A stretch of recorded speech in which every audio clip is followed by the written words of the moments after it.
In the history of modern cults, no name is more infamous than Jim Jones. As the charismatic founder of the People's Temple, he presented himself as a progressive preacher dedicated to racial equality and social justice in 1970s America. Jones built a devoted following, offering a sense of community to thousands who felt disenfranchised by society. Behind the scenes, however, he demanded absolute loyalty, subjecting his followers to financial exploitation, public humiliation, and intense psychological control. Seeking to create a socialist utopia far from outside influence, Jones moved over 900 of his followers to a remote settlement in Guyana, which he named Jonestown. There, his paranoia and control escalated, trapping his congregation in the jungle. In November 1978, U.S. Congressman Leo Ryan visited Jonestown to investigate claims of abuse. As Ryan attempted to leave with a group of defectors, Jones's security forces opened fire on the airstrip, killing the congressman and 4 others. Realizing there was no way out, Jones began what he called a white night. Under his direction, followers were persuaded to take part in a deadly ritual that would soon claim hundreds of lives. The aftermath was a scene of unimaginable horror. When Guyanese authorities arrived, they discovered the bodies of over 900 people, including more than 300 children lying dead throughout the settlement in a final, horrific act of loyalty. Jim Jones was found dead among his followers after taking his own life, marking the grim conclusion of his deadly movement. For decades, the Jonestown tragedy remained the deadliest intentional loss of American civilian life, surpassed only years later by the tragic events of 9/11. The legacy of Jim Jones is a chilling testament to the power of charismatic manipulation.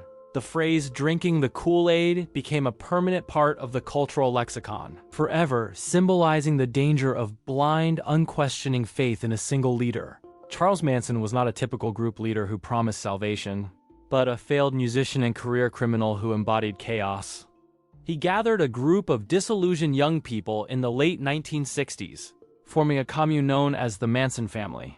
Living at the dilapidated Spahn Ranch, Manson controlled his followers through charisma, psychological manipulation, and the use of mind-altering substances. He preached a bizarre apocalyptic prophecy called Helter Skelter, based on his interpretation of a Beatles song.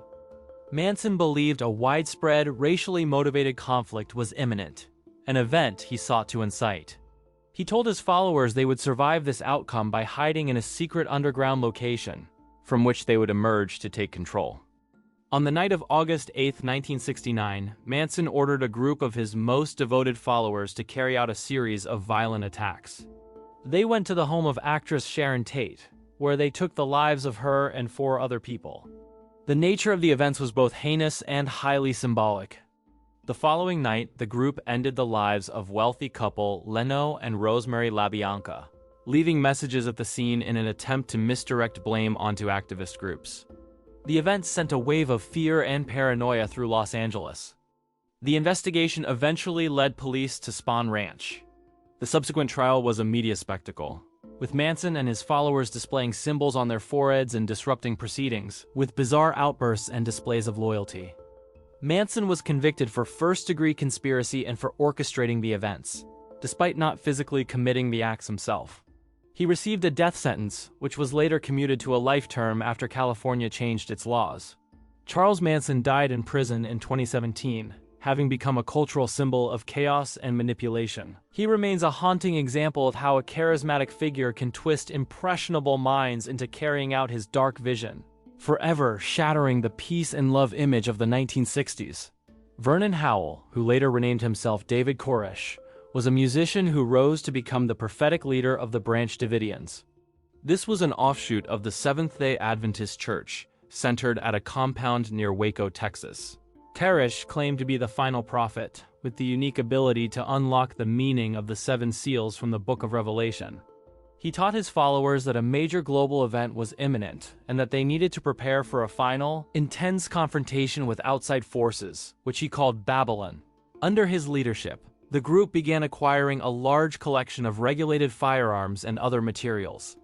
Koresh also practiced spiritual wedlock, taking multiple partners, including underage individuals, asserting it was his divine right as a messenger. In February 1993, the Bureau of Alcohol, Tobacco, and Firearms (ATF) attempted to serve a search warrant at the compound related to these items. The attempt to serve the warrant was met with an exchange of gunfire, which resulted in the loss of 4 federal agents and 6 Branch Davidians. The initial event devolved into a tense 51-day standoff led by the FBI. The situation received live media coverage worldwide, as negotiators tried to arrange a peaceful resolution while Koresh delivered his sermons to the agents outside. The standoff reached its tragic climax on April 19th, when the FBI launched a final tear gas assault to end the situation. A fire then broke out and quickly consumed the compound, leading to the passing of 76 Branch Davidians, including 25 children. The aftermath sparked a significant public debate and controversy over the government's handling of the incident. Critics accused the FBI of using excessive force, while the government maintained that Koresh and his followers started the fire themselves. David Koresh's legacy is a complex and tragic one. He was a charismatic leader who led his followers to a devastating end, becoming a symbolic figure for certain anti-government movements and a representation of a prophecy that had a tragic and conclusive outcome. In the early days of the internet, a new kind of prophecy emerged, led by a former music professor named Marshall Applewhite. Together with his partner Bonnie Nettles, he founded what would eventually become known as Heaven's Gate. Applewhite taught a unique and bizarre theology that blended Christian apocalypticism with UFO mythology. He believed that he and his followers were extraterrestrial beings who had taken over human bodies, and that Earth was about to be recycled. Their only chance of survival, he claimed, was to shed their human vehicles and ascend to the next level. He preached that a spaceship was traveling in the tail of the Hale-Bopp comet, which was passing by Earth in 1997 and was coming to collect their souls. The group lived a highly controlled ascetic lifestyle in a large mansion near San Diego. They were androgynous, celibate, and adhered to a strict set of rules, believing that detaching from all human desires was necessary for their ascension. In March 1997, as the comet reached its brightest point, Applewhite and 38 of his followers put their plan into action. They consumed a lethal mixture of sedatives mixed with applesauce, and then placed plastic bags over their heads. The aftermath was a surreal and shocking discovery. Police found the members lying peacefully in their bunk beds, dressed in identical black tracksuits, brand new Nike sneakers, and covered with purple shrouds. They all had arm patches that read, "Heaven's Gate Away Team." The group had meticulously documented their final days, leaving behind farewell tapes, where they calmly and cheerfully explained their beliefs, and their excitement about leaving their human forms behind to board the alien spacecraft. Marshall Applewhite's legacy is a testament to the power of belief in the digital age. He was a master of a new kind of prophecy, a quiet and gentle leader who guided his followers to a tragic end, not with fear, but with the promise of a cosmic, otherworldly escape. The intersection of New Age spirituality and doomsday beliefs created a high-risk group in 1980s Japan, led by a charismatic, partially blind yoga instructor named Shizuo Matsumoto, who renamed himself Shoko Asahara.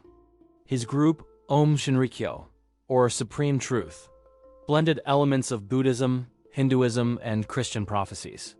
Asahara attracted a large and dedicated following, including highly intelligent scientists and engineers from Japan's top universities. Asahara preached that a major global event, which he called Armageddon, was imminent and that only members of his group would survive. He believed his perceived enemies were plotting against him, and he ordered his followers to develop highly toxic chemical substances. Using their scientific expertise, his followers successfully produced the nerve agent sarin, a highly lethal chemical substance. The group began testing the substance in smaller incidents, preparing for a much larger act of public harm. On the morning of March 20th, 1995, OM members boarded several crowded subway lines in Tokyo. They placed plastic bags filled with liquid sarin on the floor and released the contents before exiting the trains. The colorless, odorless substance spread silently through the subway cars and stations, causing chaos and panic. The incident resulted in the passing of 13 people and affected over 5,000, paralyzing one of the world's busiest cities and shattering Japan's reputation for public safety. The aftermath was a massive nationwide search and a series of official actions at OM compounds across the country. Asahara was found hiding in a secret chamber within his own headquarters and was taken to custody along with his top lieutenants. Shoko Asahara's sentence was carried out in 2018. His legacy is that of a doomsday prophet who provided his followers with highly lethal chemical agents, proving that the threat of a destructive group can extend far beyond its own members, turning into an act of large-scale, indiscriminate public violence. Not all cults are hidden away in remote compounds. Some operate in plain sight, disguised as legitimate businesses. Keith Raniere was the co-founder of NXIVM, a multi-level marketing company that offered executive success programs. On the surface, NXIVM was a professional development organization that promised to unlock human potential. It attracted thousands of people, including wealthy socialites and Hollywood actors, who paid vast sums for its expensive workshops and seminars. Within the company, Raniere operated a secret all-female master-slave society called DOS. Female members were lured in with promises of empowerment, but were then blackmailed into becoming slaves to higher-ranking masters. As a disturbing initiation ritual, female members were required to be held down while a cauterizing pen was used to brand Raniere's initials into their skin. The ceremonies were filmed to be used as further blackmail material.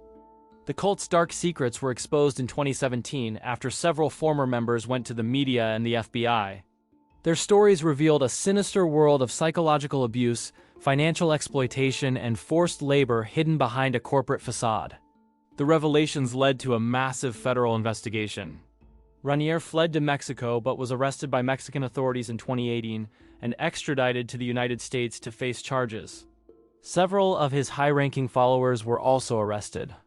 Raniere was found guilty on multiple charges, including racketeering and conspiracy related to his secret society. In 2020, he was sentenced to 120 years in prison, a term meant to ensure he would never be released. His story serves as a chilling example of the modern corporate cult. His story serves as a haunting example of the modern corporate cult.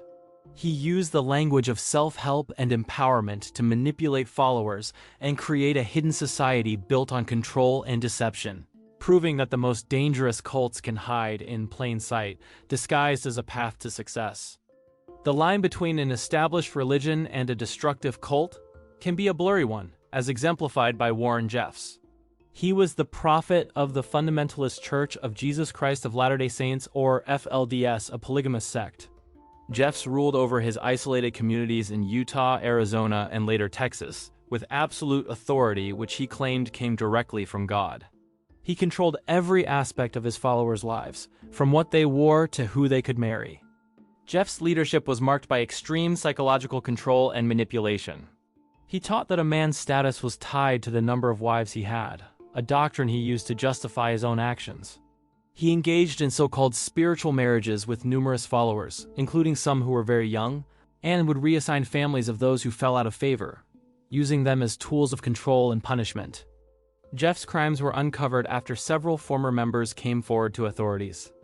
The investigation led to a major raid on the Yearning for Zion Ranch in Texas in 2008, resulting in hundreds of children being placed in state care. Jeffs went on the run and was added to the FBI's 10 Most Wanted Fugitives list before being captured during a routine traffic stop. His arrest and trial revealed decades of secretive control and manipulation within the community. In 2011, Warren Jeffs was convicted of crimes against 2 young members of his community and sentenced to life in prison plus 20 years. Even from behind bars, he continues to exert influence over his followers. Jeff's story illustrates the dangers of absolute power within secretive religious communities, showing how a leader can twist doctrine to manipulate and control others. It serves as a stark reminder that unchecked authority, claimed in the name of God, can have devastating consequences. In the late 1980s, a dark and brutal new cult emerged in Mexico, operating at the intersection of organized crime and occult practices. It was led by Adolfo Constanzo, a charismatic former model who became a powerful narco-sorcerer. Constanzo practiced a corrupted form of the Afro-Caribbean religion Palo Mayom. He convinced his followers, who included powerful drug traders and high society figures, that his rituals could offer them protection and make them invincible. The centerpiece of his practice was the Inganga, a ritual cauldron filled with symbolic items, animal remains, and other ritual objects. He claimed that performing these ceremonies would grant his followers even greater power and protection. His cult, which the media dubbed the Narco-Satanists, escalated its criminal activity, abducting rival traffickers and civilians to use in their rituals. Victims were subjected to horrific treatment at a remote ranch called Rancho Santa Elena. The cult's collapse began with the disappearance of American college student Mark Kilroy during spring break. His case drew massive international attention, putting pressure on Mexican authorities. The investigation eventually led them to the ranch, where they uncovered evidence of the cult's crimes, including the ritual cauldron and multiple graves, one belonging to Kilroy. Police tracked Constanzo and the remaining followers to a luxury apartment in Mexico City. Cornered and with no way out, Constanzo ordered his own death and that of his second-in-command. His story stands as how spiritual manipulation and criminal ambition can combine, showing that the pursuit of power can lead to the most horrifying outcomes. The impact of a group leader can be measured not by the number of followers, but by the sheer, intimate control inflicted upon a few. Roch Mose Thériault was a charismatic but deeply troubled leader in rural Canada during the 1980s. Thériault established a remote and self-sufficient commune known as the Anthill Kids. He preached a doomsday prophecy, claiming he was a divine figure chosen to lead his followers through a coming global event and its aftermath. His rule was defined by extreme control and harmful acts. He subjected his followers, which included several partners and over 20 children, to bizarre and painful punishments, often influenced by his heavy consumption of alcohol. Claiming to be a healer with divine knowledge, he would perform crude, agonizing procedures on his followers with unsterilized household tools.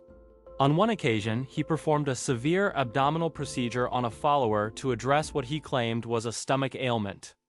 The group's most heinous acts were reserved for those who questioned his authority. He would use a heating tool to punish followers, and in one infamous incident, he removed the arm of one of his partners as a form of discipline. The group's isolation finally ended when one of the female members escaped and went to the authorities. Her testimony, which detailed the years of unimaginable hardship and severe mistreatment, launched a full-scale official investigation. Thériault was taken into custody and convicted for the loss of life and various counts of assault, which resulted in a life sentence. He showed little remorse for his actions, maintaining his divine status even during his trial. Roch Thériault passed away in 2011 after an altercation with a fellow inmate. His legacy is one of intimate, small-scale tyranny, a chilling reminder that the most severe harm can be found not in a massive movement, but within a tiny, isolated world ruled by a single, depraved individual. Wealth, esotericism, and doomsday beliefs created a high-risk combination in the form of the Order of the Solar Temple. Founded by Joseph de Mambro and Luc Jouret, it was a secret society that attracted affluent members from across Europe and Canada. The group's ideology was a complex mix of New Age beliefs, environmentalism, and a fascination with the Knights Templar, from whom they claimed direct descent. De Mambro was the organizer, while the charismatic homeopathic Dr. Jouret was the public face and lead recruiter. The group lived in luxury, holding elaborate, secret rituals where they claimed to make contact with ancient spiritual figures. De Mambro used illusions and special effects to convince his followers that he possessed supernatural abilities. As internal dissent grew and De Mambro's authority was questioned, his prophecies became darker. He preached that the group needed to perform a transit to a new spiritual plane on the star, Sirius, to escape the perceived hypocrisy and oppression of the world. This transit was in reality a series of ritualized, large-scale losses of life. In October 1994, the remains of 53 members were discovered in burnt-out chalets and homes in both Switzerland and Quebec. The aftermath revealed a scene of severe violence. Many of the individuals had been sedated before their lives were ended and the fires were set. Among those who passed away was a 3-month-old infant, whom De Mambro had labeled a negative spiritual figure.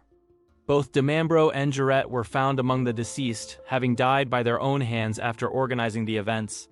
Further ritualized passings connected to the group would continue for several more years. The Order of the Solar Temple serves as a dark warning about the dangers of elitist esoteric groups. It shows how belief in spiritual superiority, when combined with paranoia, can lead its followers to a final, devastating act of self-destruction.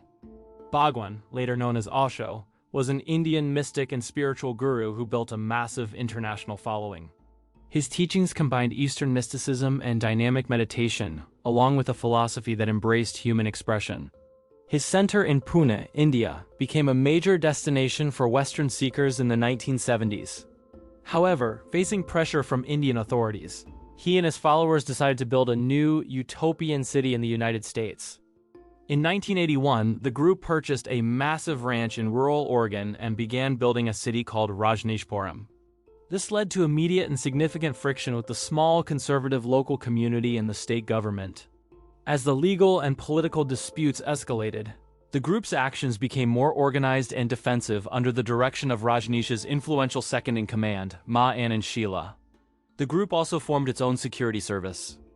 In an attempt to seize political control of the county by incapacitating the local population, the group carried out the first and largest biocontamination incident in U.S. history. They deliberately introduced a bacterial agent to the salad bars of 10 local restaurants. The incident caused illness in 751 people, with 45 of them requiring hospitalization. The group's goal was to suppress voter turnout in a local election so their own candidates could win. The plan was eventually uncovered by state and federal investigators. The contamination incident and other planned acts, including a plot targeting a U.S. attorney, led to the complete collapse of the commune. Sheela departed the country, and Rajneesh himself was taken into custody while trying to leave and was eventually deported. The story of the Rajneeshis is a powerful example of how a spiritual movement, when faced with outside pressure, can become a paranoid, high-risk political entity. It serves as a warning about the struggle for control that can erupt when a utopian dream conflicts with the real world. Sometimes the impact of a group leader is not in a single act, but in the creation of a failed prophecy that plants the seeds for future events. Victor Houteff was the founder of the Davidian Seventh-day Adventist movement, the precursor to the Branch Davidians, a Bulgarian immigrant and devout Seventh-day Adventist. Houteff came to believe he was a new messenger with a special interpretation of Scripture. He was removed from the main church for his teachings, so he founded his own community near Waco, Texas. His teachings, which he published in a series of pamphlets called The Shepherd's Rod, attracted a small but dedicated following. He taught that his followers were a select group who would be spared in a coming global judgment. Houteff preached that a specific world-altering event would occur on April 22, 1959, 4 years after he passed away. This prophecy became the central and most important doctrine for his followers, who awaited the date with absolute certainty. As the prophesied date approached, hundreds of his followers, now led by his widow Florence, sold their homes and belongings and gathered at the Mount Carmel compound. They waited on a hillside, fully expecting to witness a major transformative event. When the day came and went with nothing happening, the group was thrown into disarray. This great disappointment caused the Davidian movement to splinter into various competing factions, each with its own leader claiming to be Houteff's true successor. The aftermath of this schism created a power vacuum. It was into this fractured and disillusioned community that a charismatic young man named Vernon Howell, later David Koresh, would arrive decades later, finding fertile ground for his own teachings.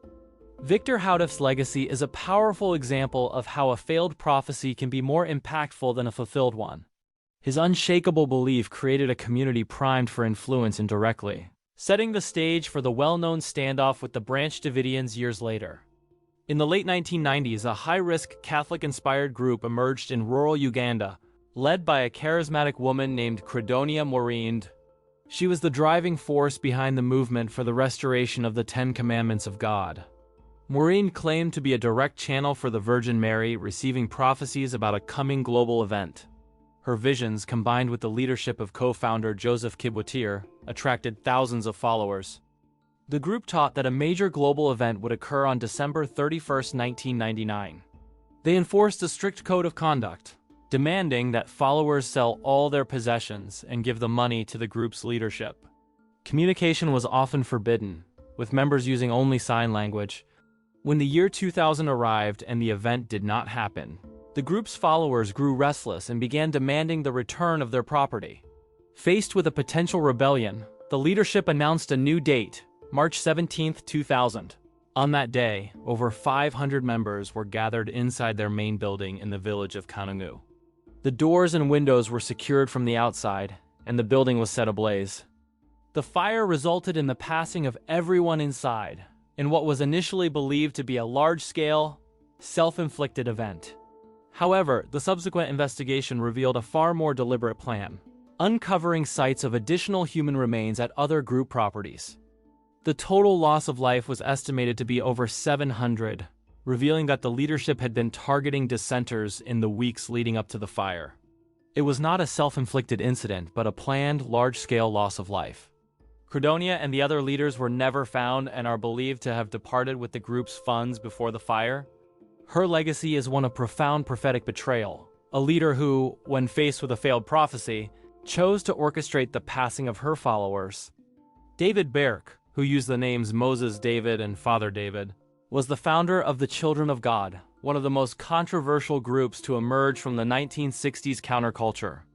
The group started as a Christian youth movement, but its theology grew increasingly radical and isolated.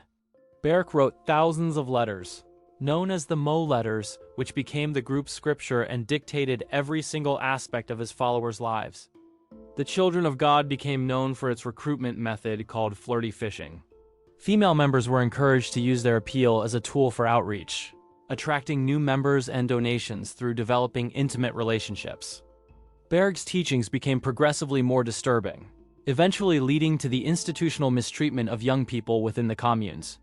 He claimed it was a way to express a form of love, a doctrine that caused generational trauma for those raised inside the group. The group operated globally, with thousands of members living in secretive communes across the world. This isolation, combined with Berg's absolute authority, allowed the harmful practices to continue unchecked for decades, far from the eyes of law enforcement. The consequences of these actions were severe and well documented by former members who managed to escape. One of the most famous cases was that of Ricky Rodriguez, Berg's own heir apparent, who later took his own life after a fatal altercation with one of his former caretakers. After Berg passed away in 1994, the group attempted to reform itself, changing its name to the Family International and publicly disavowing many of his most controversial teachings. However, it continues to face serious accusations to this day. The legacy of Moses David is one of spiritual corruption and the institutionalization of harm. He was a leader who twisted a message of love into a justification for exploitation, leaving behind a trail of broken families and deeply affected lives. In the 1980s, a high-risk black nationalist group emerged from Miami, led by a charismatic man named Hulon Mitchell Jr. who called himself Yahweh ben Yahweh.